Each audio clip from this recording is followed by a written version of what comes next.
आपको सबसे ज़्यादा कन्फ्यूजन था कि बैक और इम्प्रूवमेंट का एग्जाम रिटेन होगा या फिर एमसीक्यू होगा, क्योंकि पहले जो एग्जाम हुआ था वो तो एमसीक्यू हुआ था, लेकिन इस बार पेपर पैटर्न चेंज हुआ है और उसी के साथ साथ माइनर का एग्जाम रिटेन होगा या फिर एमसीक्यू होगा। तो एमजीकेपी ने फाइनली नोटिस दे दिया है। तो चलिए जानते हैं कि एग्जाम एमसीक्यू होगा या फिर रिटेन होगा। तो चलिए वीडियो शुरू करते हैं। जय हिंद। तो कैसे आप लोग जो स्टूडेंट एमजीकेपी मेन कैंपस या फिर अफिलिएटेड कॉलेज से बीए, बीएससी, बीकॉम या फिर एमए, एमएससी, एमकॉम, यूजी या फिर पीजी कर रहा है, वो इस बार सेकेंड सेमेस्टर, फोर्थ सेमेस्टर या फिर सिक्स सेमेस्टर में गया है, तो वो किसी कारणवश अपना एग्जाम छोड़ दिया था या फिर उसका अब्सेंट लग गया था, तो उसको बैक फॉर्म भरना पड़ा है।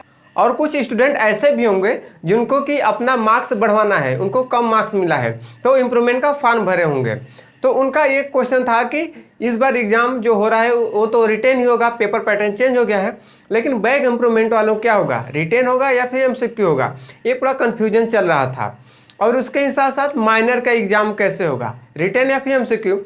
तो PG second semester, MA, MSc, MCom, तो इसमें से माइनर तो हट गया है इस साल के लिए, तो पीजी में कोई झमेला ही नहीं है माइनर के लिए, लेकिन बचा है यूजी सेकेंड सेमेस्टर और फोर्थ सेमेस्टर, उसमें माइनर तो होगा।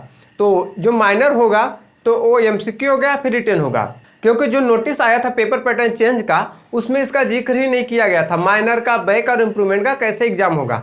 तो 22 अप्रैल को नोटिस आता है, उसमें एमजीकेपी ने बोलता है कि माइनर, बैक और इम्प्रूवमेंट सभी का एग्जाम एमसीक्यू नहीं होगा, सब एग्जाम रिटेन ही होगा। ओएमआर का इस बार कोई लोचा ही नहीं रहेगा, चाहे बैक हो, इम्प्रूवमेंट हो या फिर माइनर, सबको रिटेन ही एग्जाम देना होगा। जैसे बाकी पेपर के एग्जाम होगा वैसे ये सब भी एग्जाम होगा। आपका ये कंफ्यूजन था कि मैंने तो एमसीक्यू एग्जाम दिया है, तो मैं बैक या फिर इम्प्रूवमेंट में रिटेन एग्जाम क्यों दूंगा, तो एमजीकेपी ने इसको क्लियर कर दिया है।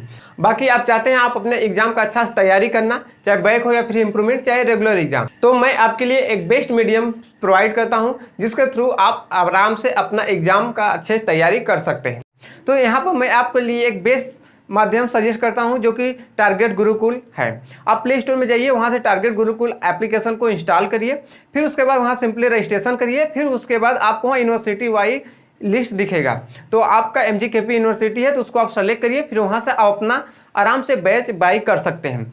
और जो बैच का नाम है सारथी बैच है, और ये पूरे एनईपी सिलेबस के अकॉर्डिंग ही डिजाइन किया गया है। ज़्यादा महंगा बैच नहीं है, अफोर्डेबल बैच है, जिसके थ्रू आप अपना अच्छे से तैयारी कर सकते हैं। और इसमें स्पेशल क्या है आपके लिए, तो यहाँ पर जो एक्सपेक्टेड क्वेश्चन होते हैं, मतलब जो क्वेश्चन आपके एग्जाम में आ सकता है, वैसे लगभग 200 क्वेश्चन दिए जाएंगे। पीवाईक्यू दिया जाएगा, अलग अलग यूनिवर्सिटी का पीवाईक्यू रहेगा, लेकिन आप अपने सिलेबस के अकॉर्डिंग उसको आराम से प्रिपेयर करेंगे तो आपके लिए ही फायदा रहेगा। जितने ये सब नोट्स होंगे आपको पीडीएफ फॉर्म में मिलेगा, और जितने भी यूनिट है पूरी तरह से कवर किया गया है, और उसमें जो एक्सपीरियंस टीचर को रखा गया उनके द्वारा ही पूरे पढ़ाया गया है।